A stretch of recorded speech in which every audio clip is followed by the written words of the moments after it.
mouvement ici à Pont-de-Beauvoisin est un mouvement de gilets jaunes spontanés. C'est un mouvement qui n'a pas été déclaré en préfecture. Néanmoins, il y a 150-200 personnes qui se sont réunies spontanément dès 8h, 9h ce matin et un petit peu avant 10h sur un rond-point qui se trouve un petit peu plus loin derrière moi là-bas. Il y a donc cette conductrice avec l'un de ses enfants dans sa voiture qui n'acceptait pas le blocage sur l'un de ces ronds-points. Elle a essayé de négocier avec les gilets jaunes, mais elle a néanmoins voulu forcer le barrage, selon elle, pour amener l'un de ses enfants chez le médecin. Elle a décidé donc de contourner le barrage pour passer par une voie à sens unique, à sens interdit de ce rond-point. C'est à ce moment-là que eh bien, la victime qui est décédée s'est mise en travers de sa route. Elle s'est mise devant la voiture. D'autres manifestants se sont mis autour et auraient tapé également sur le véhicule. Cette conductrice aurait donc paniqué. Elle a commencé donc à avancer sur cette personne qui est décédée quelques minutes plus tard. Se rendant compte peut-être de sa manœuvre, des témoins ici nous racontent qu'elle s'est arrêtée, qu'elle a ensuite reculé encore une fois sur ces personnes et puis ensuite qu'elle est repartie. Des précisions bien sûr qui seront confirmées par l'enquête. Cette conductrice, cette automobiliste a été depuis placée en garde à vue. Les premiers soins ont été prodigués à la victime par des personnes ici sur place qui étaient médecins ou encore infirmières. Elles ont prévenu les secours et puis quelques minutes plus tard, eh bien, ces gilets jaunes ont vu les pompes funèbres arriver, déclarant finalement que cette personne était décédée. Le préfet de Savoie, est en train de tenir un point presse actuellement à la préfecture à Chambéry pour donner des précisions et des détails plus précis sur cet accident qui attriste bien sûr les gilets jaunes ici, qui sont toujours en colère, qui veulent poursuivre le mouvement, mais qui ne comprennent pas pourquoi il y a des personnes en colère qui se mettent contre eux alors qu'ils défendent leur pouvoir d'achat.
Monsieur le préfet de Savoie, est-ce que vous nous confirmez cette information dramatique d'une personne manifestante décédée prise dans un accident par une conductrice qui, avec son enfant, a paniqué et aurait roulé sur une manifestante qui, selon mes infos à l'instant, juste à l'instant, serait décédée. Monsieur le préfet, est-ce que vous me confirmez cela? Est-ce que vous pouvez me donner des éléments? Effectivement, une conductrice qui a emmené sa fille visiblement chez le médecin est arrivée au barrage au filtrage, on va dire, et des personnes ont tapé sur sa voiture et elle a paniqué, elle a accéléré et elle a heurté quelqu'un.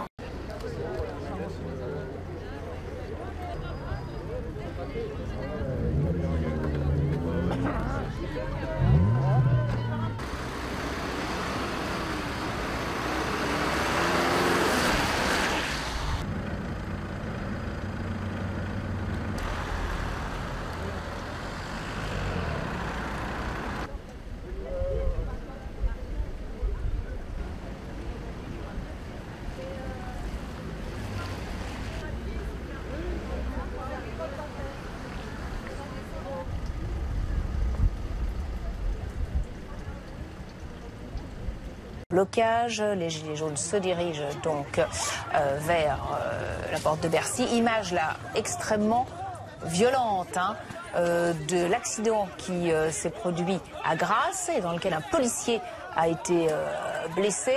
Donc voilà, policier donc blessé alors qu'il tentait donc d'intervenir puisque les gilets jaunes bloquaient la route. On va vous retrouver, Benoît Ruiz, Est-ce que vous avez des précisions? Donc on voit les gens applaudir là sur ce qui s'est passé et lors de cet accident, cet incident dans lequel ce policier a été blessé, policier qui s'interposait au mouvement.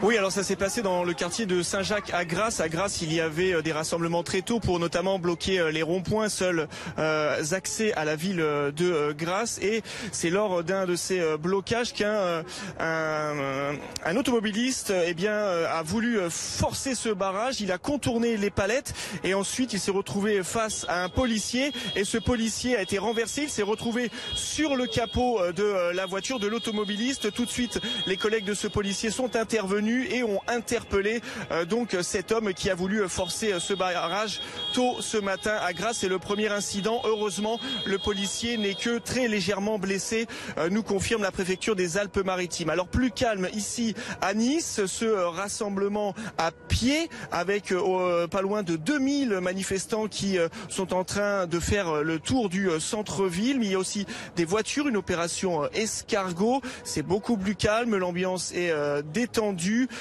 Certains manifestants trouvent que c'est un peu décevant qu'il y ait si peu de monde et sinon les autres actions prévues, ce sera au péage d'Antibes, au péage de Saint-Isidore. Ça sera pour les opérations escargot cet après-midi et là peut-être ce sera un changement d'ambiance, mais ici pour l'instant à Nice tout va bien. Le seul incident c'était donc à Grasse tôt ce matin.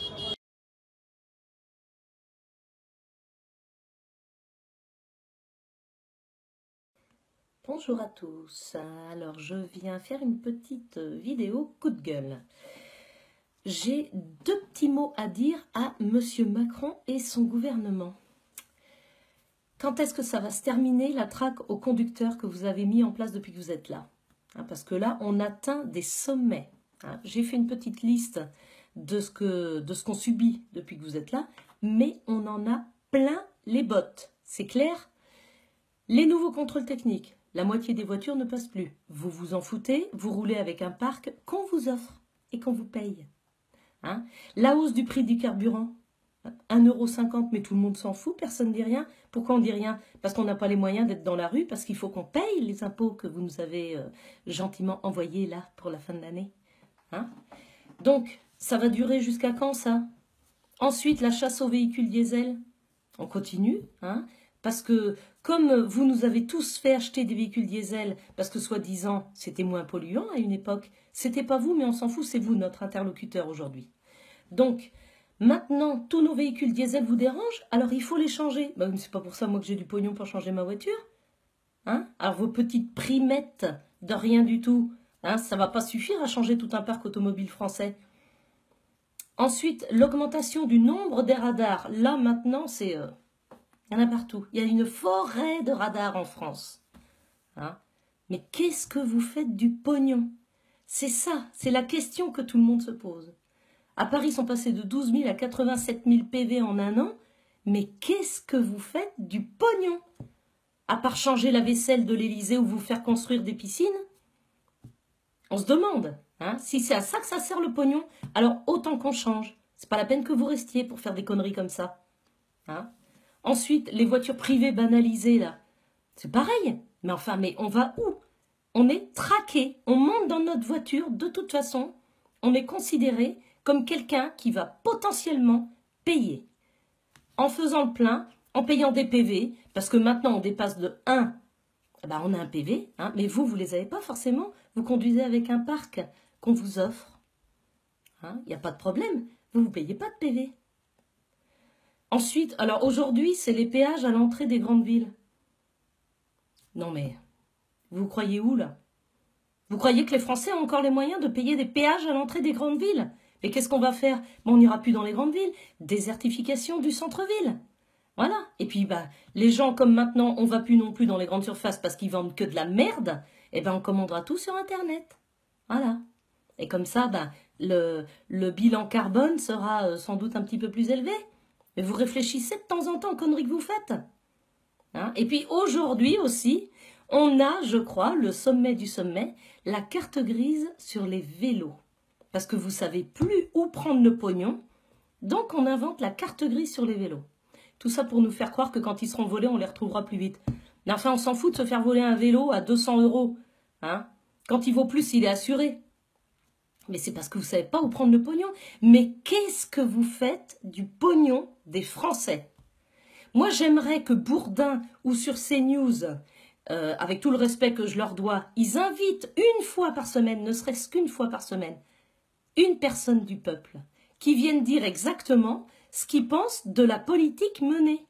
Parce que je crois que là, il y aurait des surprises. Et je suis certaine qu'il y a au moins 80% des gens qui m'écoutent qui sont d'accord avec moi. Donc, ou je vous invite à partager cette vidéo pour leur dire qu'on en a plein les bottes de leurs conneries, hein, ou alors dans ce cas-là, eh ben faites votre vidéo chacun pour dire que vous en avez marre et que ces histoires de nous traquer sur les bagnoles, on n'en peut plus. On vit pas tous en ville. Moi, je fais 25 000 km par an, donc j'ai pas le choix que de prendre ma voiture, qu'elle pollue ou qu'elle ne pollue pas. D'ailleurs, à propos de la pollution, on peut aussi parler de la pollution des avions dont vous ne parlez jamais. Hein, bien entendu. Bah oui. Forcément, il y a des lobbies derrière. Bah oui. Ah. Bah, franchement, mais où va-t-on, quoi? Où va la France, monsieur Macron? Où va la France? Certainement pas là où vous avez dit que vous l'emmèneriez. Et bien les nanars quand elle s'énerve. Salut, c'est Oni Nanar en direct de Ligarland. Je suis allée me planquer dans la nature pour pas que mes voisins m'entendent, pour pas qu'ils me prennent pour une tarée. Vous savez pourquoi je suis énervée là? Je suis énervée à cause de tous ces connards qui ont voté pour ce connard. Mais Manu Macron, mais je te pisse à l'arrêt en fait. Tu vois tes propositions de merde là, de foutre des cotisations chômage pour les travailleurs indépendants, alors RSI ou pas, on s'en fout. Des cotisations chômage pour les travailleurs indépendants, c'est quoi le message? C'est ah bah génial, moi aussi je vais monter ma boîte, ça va être cool, de toute façon il y a le chômage. Donc si ça marche pas, bah, je m'arrêterai au bout de 6 semaines. Voilà, donc comme ça tous les glandus là, qui n'ont pas la niaque parce que c'est très dur de faire marcher ton entreprise, tout cela ils vont croire qu'ils vont pouvoir le faire. Et puis alors nous on cotise déjà 46%, donc pour être assuré au chômage, il va falloir payer combien? 60%? 60% encore à vous donner, espèce de raclure de putain de gouvernement de merde. 60%, et alors c'est quoi le message? Oh bah maintenant je cotise au chômage, donc je m'en fous en fait, je vais couler ma boîte, puis je vais prendre mon chômage. Mais en fait on l'aura pas vraiment. Combien de temps il aura fallu cotiser 60% pour avoir droit au chômage? Combien de temps? C'est vraiment de la... Et il y a, quand je pense tous ces connards, ils sont pas si nombreux que ça qui ont voté pour toi. Et j'ai des potes là-dedans, mais j'ai même plus envie de voir leur tronche tellement je trouve ça hallucinant de marcher dans la combine d'un trou de balle pareil, qui se disent ah c'est super, bah oui l'assurance chômage pour les indépendants c'est super, mais bande de débiles, c'est pas super, c'est juste un moyen de nous racketter encore plus.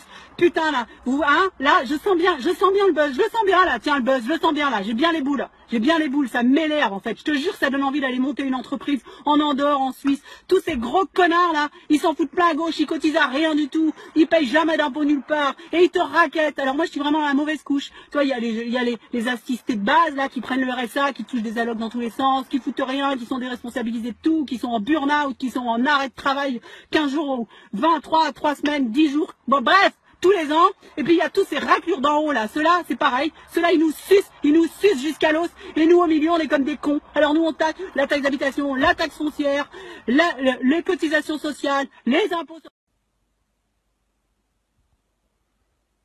Non, moi, ce matin j'ai pas envie de plaisanter quoi. J'ai pas du tout envie de plaisanter quoi. Je viens de voir là, la déclaration de ce qui nous sert de président, le gars qui est censé nous représenter. Mais qui est-ce qui a voté pour lui? C'est pas possible. Mais l'élection elle est truquée, c'est évident. Comment on a pu voter pour un espèce de rejeton de banquier comme ça là, méprisant au possible? Il est là. Ah non, Benalla n'a pas les codes nucléaires. Mais putain, mais c'est du Trump. Qui c'est qui me dit que c'est pas du Trump? Mais il est fou ce mec. Faut aller le chercher, le foutre devant la commission d'enquête. Il faut le destituer. C'est pas un président, c'est un méprisant, c'est un banquier. Il fera rien pour nous, il fera rien pour nous. C'est pas possible de...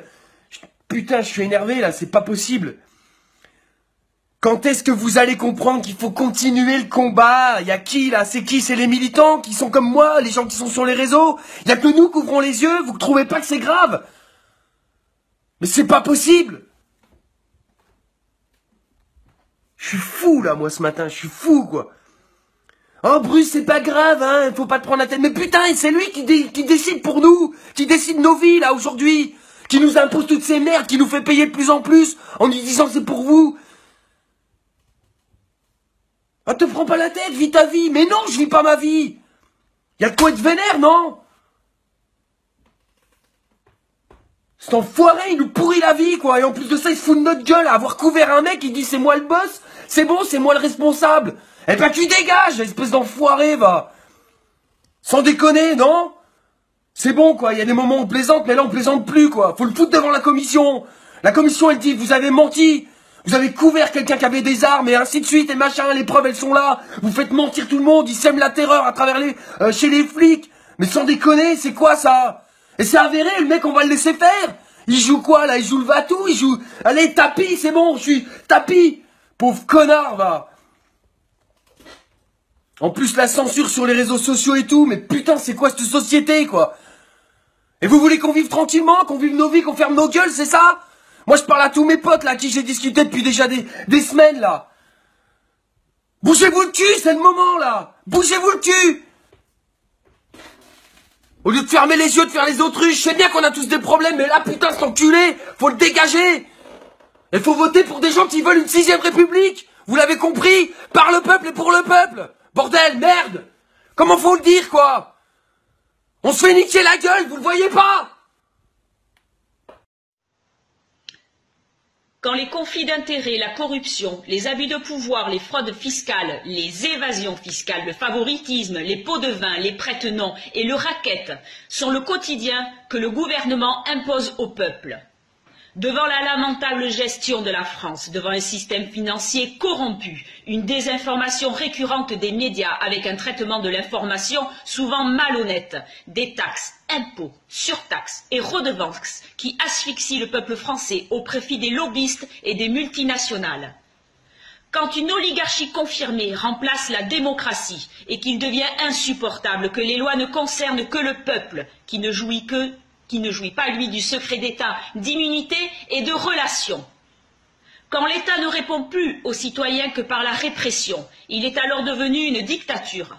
Quand le gouvernement s'engraisse sur le dos des contribuables, appelés plus communément vaches à lait, que les droits du peuple sont violés, alors l'insurrection est pour le peuple et pour chaque portion du peuple, le plus sacré des droits et le plus indispensable des devoirs. Nous avons élu des représentants du peuple, nous leur avons donné le pouvoir d'écrire la Constitution. Et aujourd'hui, nous constatons qu'ils s'octroient des privilèges, se votent des lois qui les protègent de la justice, qui les protègent de rendre des comptes, et cela au détriment du peuple de France. Aujourd'hui, le 15 novembre 2018, jour où les caisses de l'État sont vides, nous devons demander la destitution du gouvernement. Le peuple doit réécrire la Constitution, qu'elle protège le peuple des dérives qu'il subit aujourd'hui et donne un cadre au gouvernement qui sera élu. Le peuple de France ne pliera pas, le peuple de France ne se soumettra pas. Le pouvoir du peuple, par le peuple et pour le peuple. Alors salut à tous. J'ai fait une petite vidéo hier pour mon désarroi concernant la Constitution sur la sécurité sociale qui voulait retirer. Aujourd'hui, je vais parler d'un autre problème, c'est le problème de la taxe. Donc j'ai reçu une petite note ce matin comme quoi je dois un peu plus de 900 € au RSI. Et j'ai envie de dire, j'ai absolument pas envie de la payer. Et donc s'ils veulent l'argent, eh bien ils viendront le chercher. Pourquoi je dis ça? Parce que je vois que ces derniers temps, ce cher monsieur Macron, fils de riche, ou peut-être fils caché de Hollande ou Rothschild, où je m'en branle, dépense du pognon à plein. À plein, et je dois dire que là, ces derniers temps, on avoisine pas loin des 1 million d'euros, tout confondu, sans compter le reste. Donc, ça veut dire que la somme que je dois, ça va aller dans les poches de l'État. Et donc, ça me gêne énormément. Parce qu'en fait, moi, je ne travaille pas, et je ne cotise pas, pour que son pognon, mon argent que je donne, aille pour des choses futiles, telles que la Gay Pride à l'Elysée pour 500 000 balles, de la vaisselle, un Falcon, maintenant Air Force One, et j'en passe et des meilleurs. Donc ça me casse vraiment les couilles. Macron et son gouvernement, que j'en voulais pas, parce que j'avais voté pour d'autres à l'époque, mais enfin bon, ça n'a pas mieux fini. Donc ils m'emmerdent. Vous m'emmerdez, vous me faites chier. Donc si vous voulez le pognon, vous allez venir le chercher. Parce que moi, je vais faire comme votre tomate est venu qui n'a pas payé ses impôts. je vais avoir la taxophobie. Ouais, la taxophobie, la phobie de payer les taxes. Parce que franchement, au bout d'un moment, il y en a plus que ras le cul, comme on dit mon cher Jimmy, de se faire rativoiser le radis. Donc voilà. Donc au bout d'un moment, il va falloir prendre un peu plus de considération pour nous. Donc pour l'instant, payer, c'est mort. On verra plus tard. Plus tard, quand ils viendront le chercher, évidemment. Parce que genre de payer tout ce qui est amende, tout ce qui est impôt, tout ce qui est taxes et toutes ces conneries-là, pour moi, c'est de la merde. C'est de la merde. Ils te parlent de ça pour en fait donner de l'argent pour la sécurité sociale ou autre, alors que bientôt ils vont te l'enlever. Donc ça sert à quoi? Ça sert à quoi de payer des impôts? Alors ils t'enlèvent les impôts sur l'habitation. Pourquoi? Pour gagner de l'argent, alors qu'il y en a d'autres qui en perdent. Donc c'est pas la peine. Donc en gros, tant que Monsieur Macron arrêtera pas de dépenser du pognon à tout va, eh ben je ne donnerai plus rien. Enfin moi pour ma part, je ne donnerai plus rien. Hein, c'est tout ce qui est amende, tout ce qui est quoi que ce soit, c'est mort et niet. Donc viens me chercher. Viens me chercher tes 900 balles là. Et puis après on en reparle. Pourquoi? Parce que en fait il y a une chose que je voulais parler depuis un moment, que j'ai appris dernièrement, je veux dire. C'est la loi du 3 janvier 1973. Et en fait la loi du 3 janvier 1973, c'est la loi finance dite la loi Giscard-Rothschild. Donc en fait en gros, pour faire simple, avant 1973, l'État empruntait à la Banque de France, donc sans intérêt. Mais après cette date-là, eh ben en fait c'est des privés qui prêtent de l'argent à l'État. Alors si je me trompe, hein, vous me le direz. Mais c'est des privés qui prêtent de l'argent à l'État avec des taux exorbitants.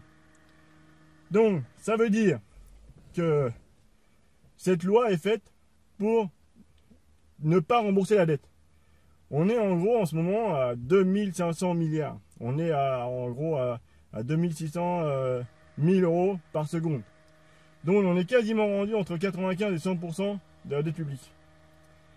Donc ça veut dire que tout cet argent qu'on donne, elle va où?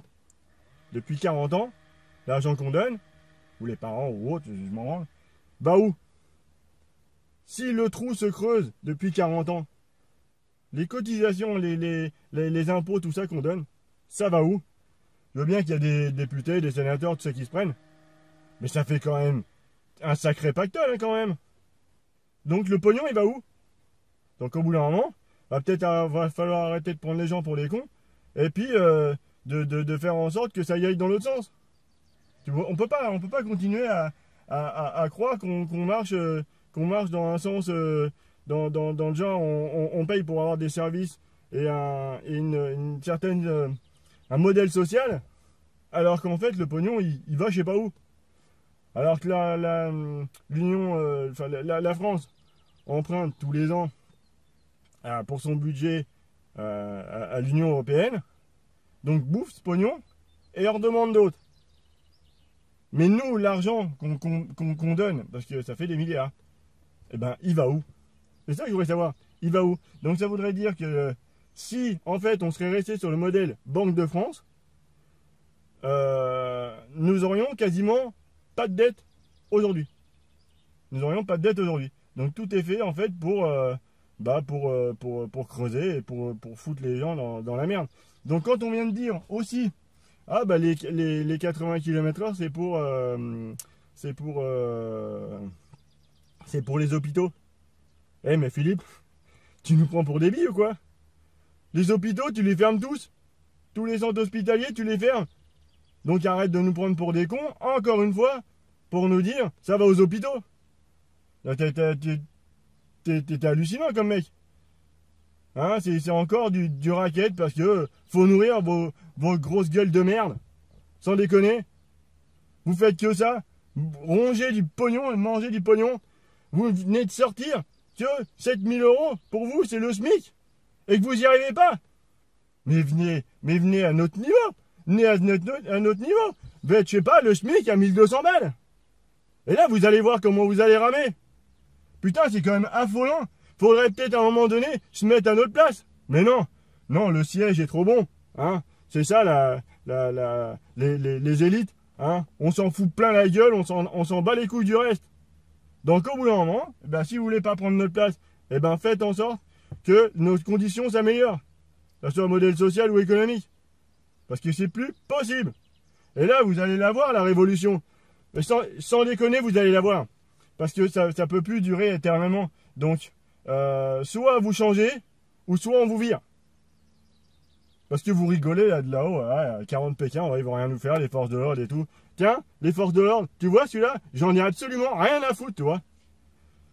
On va monter là-haut, et c'est pas, on est combien? 65 millions? 68 millions? Quand on va monter là-haut, qu'est-ce qu'on a à foutre de tes forces de l'ordre? Hein? Tu crois que pendant 1789, ils se sont affolés sur les forces de l'ordre et autres? Non, le peuple est monté. Eh ben le peuple, il va falloir qu'il remonte. Hein? Heureusement qu'il n'y a plus la guillotine, mon pote, parce qu'il y a longtemps que la tête, elle serait tombée. Hein? Alors, arrête de dépenser du pognon à tout va. Hein? Parce que j'en peux plus de voir ta gueule. Voir ta gueule, Manu le pompier, Manu le militaire, Manu président des riches, Manu nous casse les couilles, Manu veut ci, Manu veut ça. Déjà, tu devrais même pas être au pouvoir, mon pauvre gars. Sans déconner, tu l'as acheté combien ta place? Hein? Non, mais t'as même pas 40 ans, tu connais rien. Et tu viens être président. Mais faut jamais coller un pouvoir à un trou du cul pareil. C'est aberrant, ça. Alors, on sait que t'as triché. On le sait.